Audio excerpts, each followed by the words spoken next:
Okey, Assalamualaikum. Okey, anak-anak minta maaf ya, cikgu terpaksa menggunakan masa awak tadi sebabnya pemantau daripada JPN telah datang untuk memantau asrama kita. So, cikgu sebagai ketua audit dengan berasrama. Okey, fahamlah. Okey, so untuk hari ini kita akan masuk bab 2 iaitu faktor dan gandaan. Okey, so dalam bab ni ada terbahagi pada dua. So, kata ni cikgu soalan dalam bab ini. Okey, untuk bab ini sangat senang. So, prepare je macam mana nak buat. Okay? Okay, sebelum kita masuk belajar, kita kena tahu dulu apa kegunaan faktor dan gandaan. Okay, setiap apa yang dalam subtopik kita dalam matematik memang digunakan 100% dalam kita punya kita punya kehidupan seharian. Okey, faktor dan gandaan ni boleh digunakan yang melibatkan bilangan yang digandakan dalam bilangan yang diperoleh dalam susunan atau barisan dan perkumpulan. Okey, nanti dalam subtopik cikgu akan terangkan faktor ni guna untuk apa, gandaan ni pun guna untuk apa. Okey. Okey, dalam bab ni, awak akan belajar dua saja subtopik. Okey, yang pertama tentang faktor. Okey, faktor perdana, faktor sepunya dan faktor sepunya terbesar. Okey, yang kedua adalah gandaan sepunya dan gandaan sepunya terkecil. So, simple saja bab ni. So, untuk hari ini kita akan belajar dulu 2.1 ini adalah faktor perdana dan faktor sepunya terbesar.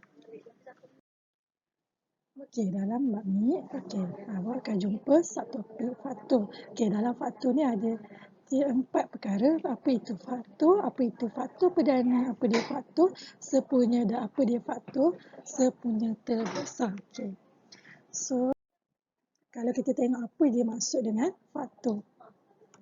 Okey, apa yang dimaksudkan dengan faktor? Faktor bagi suatu nombor ialah nombor bulat yang boleh dibahagi tepat dengan nombor tersebut. So, kalau contoh nombor yang boleh dibagi tepat, 36 boleh bagi tepat dengan 2. So, dapat 13. Jadi, 2 yang bawah ni adalah faktor bagi 36. Okey, sebab apa? 36 ni boleh bahagi tepat dengan 2. So, 2 ialah faktor bagi 36. Okey, contoh lagi 33. Okey, 33 boleh bagi tepat tak dengan 4? Tak boleh. So, bila tak boleh bahagi tepat, bukan tak boleh bahagi, tak boleh dibahagi tepat. Maksudnya bila kita bahagi, kita tak ada baki. Tapi bila kita bahagikan 33 dengan 4, okey, ini yang kaedah lazim yang awak belajar. Okey, kalau kita guna kalkulator, dapat perpuluhan. Okey, dapat 8 point something. So, ni 32 baki 1. So, bila ada baki, ataupun bila awak guna kalkulator ada perpuluhan contoh. So, dia bukan boleh dibahagi dengan tepat. So, 4 bukan faktor bagi 33. Okey, faktor ni apabila dia boleh bahagi tepat, okey, dan tiada baki. Okey, so dia adalah faktor bagi nombor tersebut. Kalau kita tengok contoh. Okey, contoh A, adakah 12 faktor bagi 36? Okey, faktor masih boleh bahagi tepat. So, 36 bagi dengan 12 dapat 168. 18. So, boleh dapat tepat. So, bila boleh bahagi tepat, tak ada baki, tak ada perpuluhan. So, buat conclusion. 12 ialah faktor bagi 36. Kena ada conclusion sebab soalan tu minta awak tentukan. Okey, yang B pula. 9 ialah faktor bagi 30 ataupun bukan. Okey, 30 kita bagi dengan 9. So, bila kita bagi 9 bagi 30. So, 3, 27 ada baki 3. So, bila ada baki maknanya dia bukan faktor. So, dia tak boleh bagi tepat. Okay, buat conclusion. 9 bukan faktor bagi 30. Okay, kena jelas bukan. Kenapa bukan? Sebab dia tidak boleh dibahagi tepat. Okay. Selain daripada soalan tu minta awak tentukan adakah ia faktor ataupun bukan, dia boleh juga minta awak senaraikan semua faktor bagi 18. So, kalau tadi faktor yang boleh bahagi tepat. Okay, contoh faktor bagi 18 kita start dengan 1. Sebab bila 18 bahagi 1 dapat 18. Tak? So, 1 darab 18 dapat 18. Dapat nombor 1, nombor 2. 2 kali berapa dapat 18?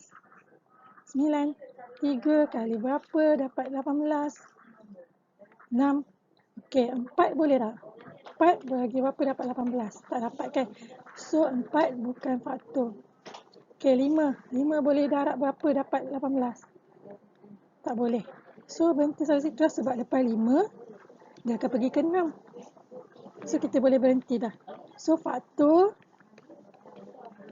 bagi 18 ialah, ialah 1. Ni. 1, 2, 3, 23, 6, 9, 18. 6, 9, 18. Okey. So, kalau dia minta faktor bagi 18, inilah senarai semua faktor dia. Apa yang boleh didarab dengan apa untuk dapatkan 18 secara tepat. Okey. So, caranya macam ni lah. Kena mula daripada 1 sampai ke bawah. So, bila lepas nombor di sini, contoh sini 5, dia pergi ke 6. So, kita boleh stopkan. Okey, kalau awak tak berapa faham lagi, awak boleh replay banyak kali slide ini. Okey, supaya awak betul-betul jelas macam mana nak dapatkan faktor bagi nombor tersebut. Okey, kalau kita tengok pula faktor perdana. Okey, benda yang kedua tadi satu faktor, yang kedua adalah faktor perdana. Okey, kita base pada perdana. Perdana ni adalah nombor perdana. Nombor perdana ni nombor yang boleh dibahagi dengan tepat dengan diri dia ataupun dengan nombor 1 sahaja. So, bermula dengan nombor 2. 1 bukan nombor perdana. Okey, 2, 3, 5, 7, 11. Yang ni nombor-nombor ni dan so on lah. 13 dan so on. So, nombor-nombor ni awak dah belajar di sekolah rendah. Okey, so first kali kalau dia minta semua faktor perdana. So, kena cari dulu faktor bagi 72. Okey, base kita adalah 72. Okey, ingat tadi cikgu cakap kena satu, starting dengan satu. Tak comel warna ni. Sekejap cikgu tukar warna. Okey, kita bermula dengan satu. 1 darab 72. Okey, so 1 darab 72 dapat 72. Okey, 2 darab, sekejap cikgu tak ada kata etik. 7 darab, okey, 7 darab berapa dapat 72? So, 72 bagi 2, 36. So, 36 dapat 72. Okey, kemudian kita try 3 pula. 3 darab berapa dapat 72? So, 72 bagi 3. So, dapat 24. So, masih lagi dapat tepat. So, kita continue. Nombor 4 pula. 4 darab berapa dapat 72? Okey, 72 bagi 4.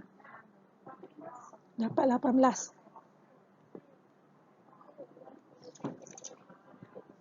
Okey, dapat 18. Okey, lepas 72, 4, 5. 5 darab berapa 72? 72 bagi 5 dapat keluar 14.5. So, bukan. Padam. Okey, kemudian lepas 5, 6. 6 darab berapa dapat 72? 6. 72 bagi 6, 12. Okey, dapat 72. Okey, 7. 72 bagi 7 dapat 10 point something. So, 7 bukan. Okey, 7 bukan. So, 8. 72 bagi 8 dapat 9. Okey, 8 darab 9, 72. Lepas 8, 9 kan? So, kita boleh stop. Okey, awak kena tahu bila masa kita stop. Kalau awak buat pula 9, 10 ni, awak macam repeated je dengan yang ni. Okey, so tolong berhati-hati. Okey, next adalah kita dah ada dah ni faktor ni kan, semua faktor tadi cikgu cakap. Semua yang kita bulat, yang saya bulatkan ni, semua faktor. Okey, tetapi soalan nak faktor perdana. Soalan nak faktor perdana. Mana di antara yang ni dengan yang ni adalah nombor perdana? Ingat tak tadi nombor perdana bermula dengan nombor 2. So, 2. 1 bukan. 3 nombor perdana. 4 bukan. 6 bukan. 8 bukan. 9 bukan. 12 bukan. 18 bukan. 24 bukan. 36 bukan. 32 pun bukan. So, buat conclusion. Okey, dalam bab ni awak kena buat conclusion lah. 2 dan 3 ialah faktor perdana bagi 72. Okey, so senang dalam bab ni. First, awak cari dulu semua faktor. Okey, kemudian yang kedua cari dua faktor, yang kedua baru kita cari dalam faktor yang ni yang mana satu nombor perdana. So baru yang third adalah buat conclusion. Okey, kena buat conclusion ni. Okey, dalam menentukan pemfaktoran perdana, okey 60 ungkapkan 60 dalam pemfaktoran perdana. Okey, dia ada dua kaedah. Yang pertama adalah kaedah pembahagian berulang, yang kedua adalah kaedah pokok faktor. Okey, kaedah ni okey, dia boleh dalam exam dia takkan minta kaedah yang mana. So either one yang awak rasa awak senang untuk faham. So base kita adalah 60. Okey, untuk kaedah pembahagian berulang, so kita bahagi sebanyak berkali-kali. Okey, so bahagi berulang-ulang lah. So kita tahu nombor perdana mula dengan nombor 2, 3, 5, 7, 11 dan so on. So kita start dengan nombor 2.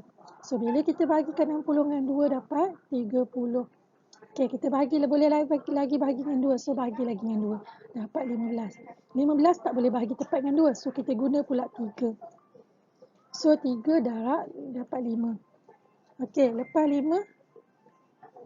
3 dapat 5. Kena bagi 3 tak boleh bagi dah. So bahagi dengan 5 dapat 1. Sehingga dia nombor 1.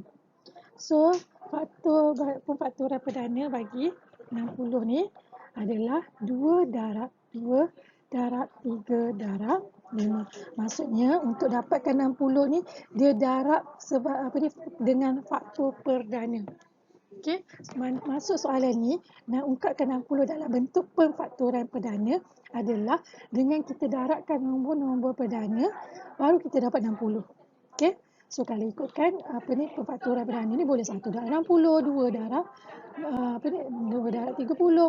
Tapi kita nak dalam nombor perdana. So kalau kita nak 3 darab 10. So inilah nombor-nombor dia. 5 darab 3, 5 darab 3.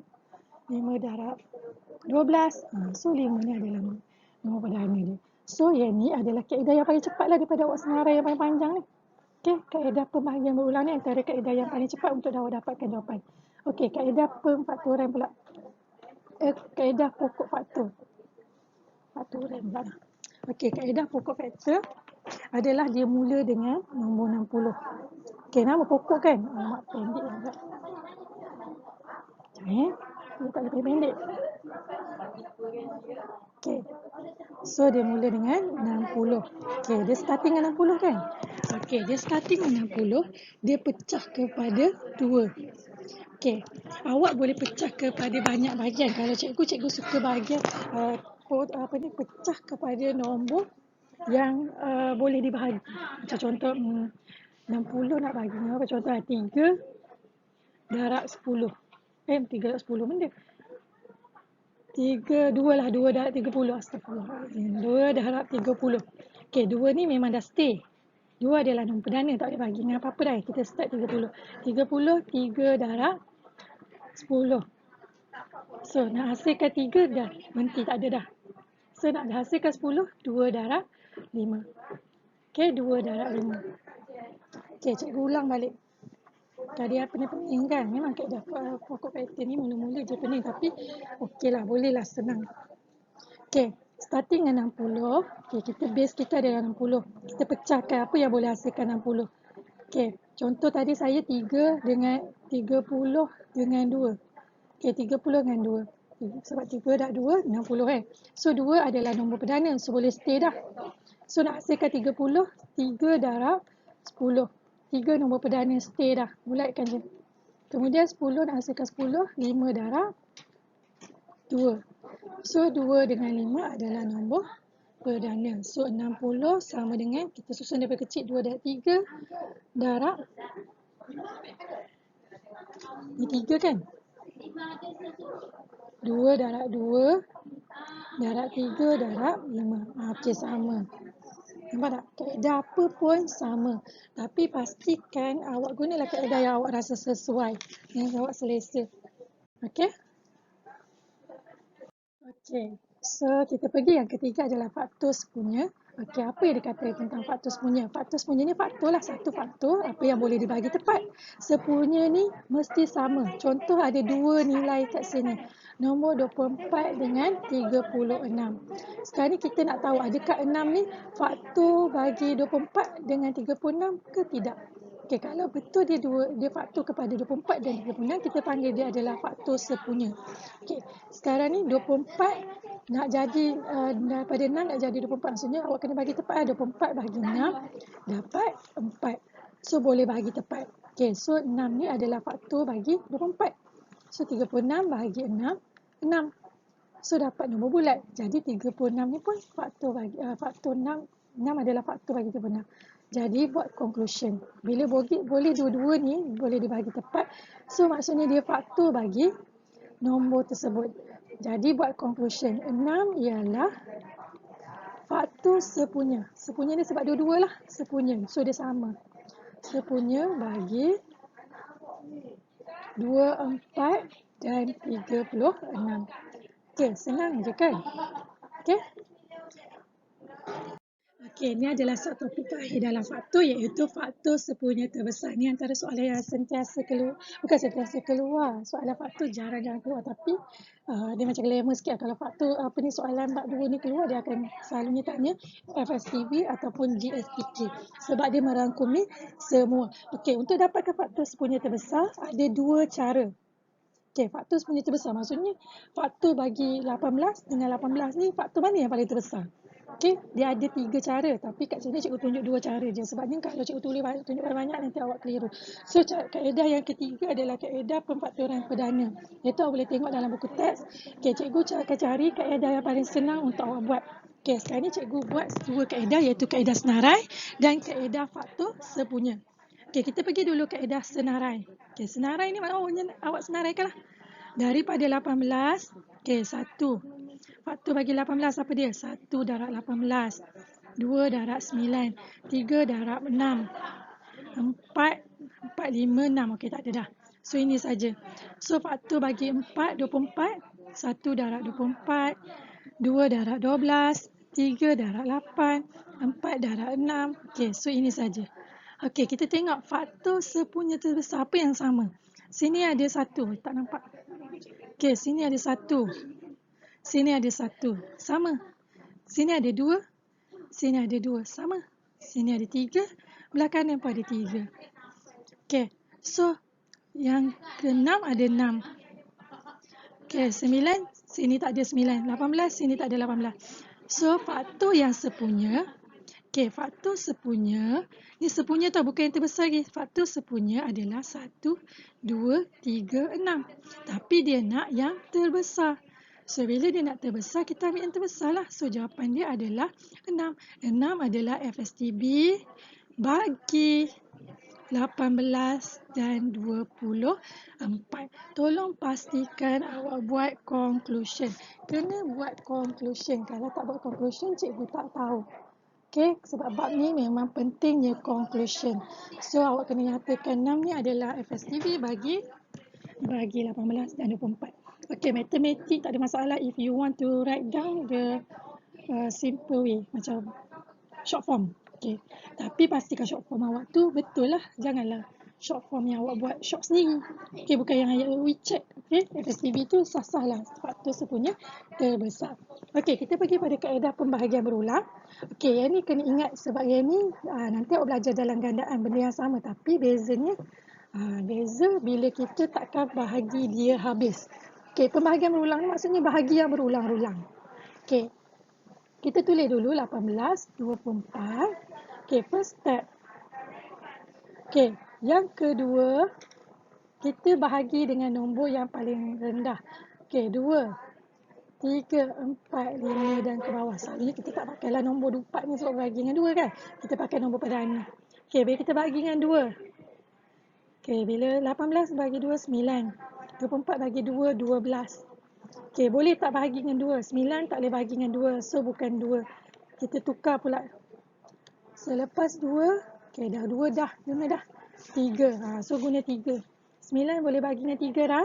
Okey, boleh bagi 3. 12 bagi dengan 3. 4. Okey. sekarang ni boleh bahagi dengan 3. Tengok ni. Okey, ni boleh bahagi dengan 3, ni boleh bahagi dengan 2. Jadi, bila dah dapat macam ni, berhenti. Okey, tulis itu stop. Sebab dia dah tak ada faktor sepunya. Okey, jangan bahagi dah dengan 3, jangan bahagi dengan 2. Stop. Okey, bila dia dah tak ada dah yang boleh bahagi dengan sama, nombor kiri dengan kanan tu stop. Okey, next step adalah ambil nombor 2 dengan 3. So, FSTB dia adalah 2 darab 3. So, jawapan dia 6. Okay, nampak tak jawapan dia sama, cuma kaedah dia berbeza. So, dalam exam, you boleh buat either one. Kalau you nak buat senarai, boleh guna kaedah pembahagian berulang. Kalau tanya cikgu, pembahagian berulang is very simple way. Okay, untuk menentukan FSTB. Okay, so kita pergi ke soalan.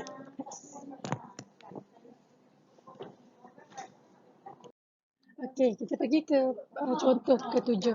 Okey, selalunya ini adalah aplikasi yang akan kita guna faktor dalam kehidupan seharian. Okey, kalau kita tengok contoh soalan ni, faktor pasukan penangkap di sebuah sekolah mengadakan satu aktiviti aman. Sebanyak 252 baju. Okey, 25 baju.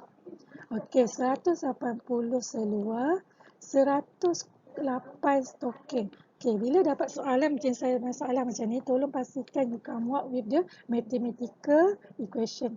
Okay, yang telah diderma oleh ahli-ahli yang diberikan di rumah anak yatim. Okay, semua barang itu dibahagi sama rata dalam setiap bungkusan. Okay, so dia bahagi ni sama rata ni. Semua dalam setiap bungkusan ni ada 3 benda.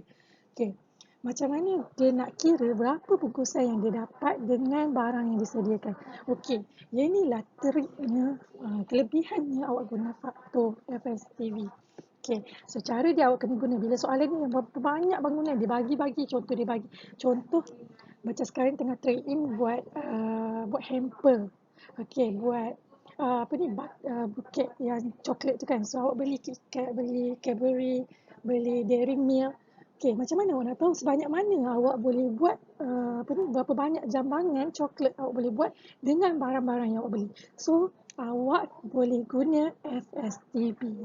So, kalau ada parent awak yang buat perniagaan begitu, awak boleh tahu kira. Mesti mak awak, wah hebatnya anak aku ni. Because of dengan FSTB, you boleh selesaikan berapa banyak bucket yang you boleh buat dengan bilangan coklat yang awak beli. Sebabnya setiap coklat yang you beli tak sama ya. Contoh macam Dairy Milk, dalam dia mungkin ada 35. KitKat mungkin ada 22. Kadang-kadang ada percuma lagi 4. So macam mana awak nak beli tak sama kuantiti. So inilah kelebihan awak belajar FSTB. Okay, contoh dekat sini baju dia bagi 252. So kita buat, saya akan guna kaedah pembahagian berulang. Okay, 252, 180, 108. Okay, so first step adalah bahagi dengan nombor 2. Ingat dah tadi cikgu cakap. Cikgu akan bagi 2, 3, 5, 7. So ke bawah. So bahagi dengan 2, so dapat. Okay, 252 bahagi 2 dapat 1, 2, 6. Okay, 180 bahagi 2 dapat 90. 108 bahagi 2 dapat 54. Okay, so kita boleh bahagi lagi dengan 2. Okay, boleh sebab nombor genap belakang tu. So, 126 bahagi 2, 63. Okay, 90 bahagi 2. Mana 90? 90 bahagi 2 dapat 45. Okay, 54 dapat 27. Okay, 54 tu tak? Okay, congak dulu. Okay, kemudian 63. Nampak 3 belakang ni. So, of course dia tak boleh bahagi tepat dengan nombor 2. So, kita dah guna 2. Padam. Kita guna 3 pula. So, 63 bahagi 3 dapat 21. Faham ya kenapa cikgu guna 3? Okay, 45 bahagi 3, 15. 27 bahagi 3, 9. Okay, boleh bagi lagi dengan 3 tak? 21 bagi 3, 7. Okay, 15 bagi 3, 5. Sini 3 bagi 3. Okay, sekarang kita nampak dah ni 7 nombor perdana, 5 nombor perdana, 3 nombor perdana. So, memang tak boleh dibahagi dengan orang lain lah. So, kita stop. Tulis stop sini. Supaya awak tahu dah berhenti dah. Okay, so ingat tak tadi, the next step adalah kita darab semua ni. So, bilangan, bilangan bungkusan.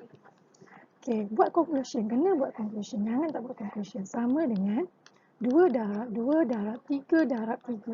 Ni 2 darab 3 darab 3. So, 2 darab 2 darab 3 darab 3 dapat 36. So, daripada banyak ni, baju seluar dengan stocking yang diberi sebanyak 36 bungkusan yang dapat. Okey, memang awak rasa mula-mula susah, tapi kalau you buat banyak latihan, sebenarnya soalan dia akan repeated question yang sama. Konsep yang sama, cuma different question. Okey? Yes, setelah awak pelajari, okey, faktor kita baru ambil 2.1 iaitu faktor. Faktor perdana, faktor sepunya dan faktor sepunya terbesar. Tapi rugilah kalau awak belajar without you do exercise. So pastikan hanya 15, 16, 17, 18. Dia 4 muka surat saja awak buat. Okey, kemudian awak kalau satu cerdas, awak tengok jadual satu cerdas. Kalau satu cemerlang, awak buat satu cemerlang. So kita submit latihan adalah pada hari Jumaat. Okay, supaya hari Sabtu Ahad cikgu ada masa untuk menanda. Okay, setiap minggu hari Jumaat wajib hantar latihan. Tapi kalau tanya cikgu, habis kelas terus buat latihan supaya ilmu yang ada tu tengah berkobar-kobar, buat terus lagi cepat faham. Okay, so kita jumpa lagi di next class, iaitu kalau kelas 1 cemerlang pagi esok. Okay, kalau kelas satu cerdas adalah tengah hari esok. Okay, so jumpa lagi. Assalamualaikum.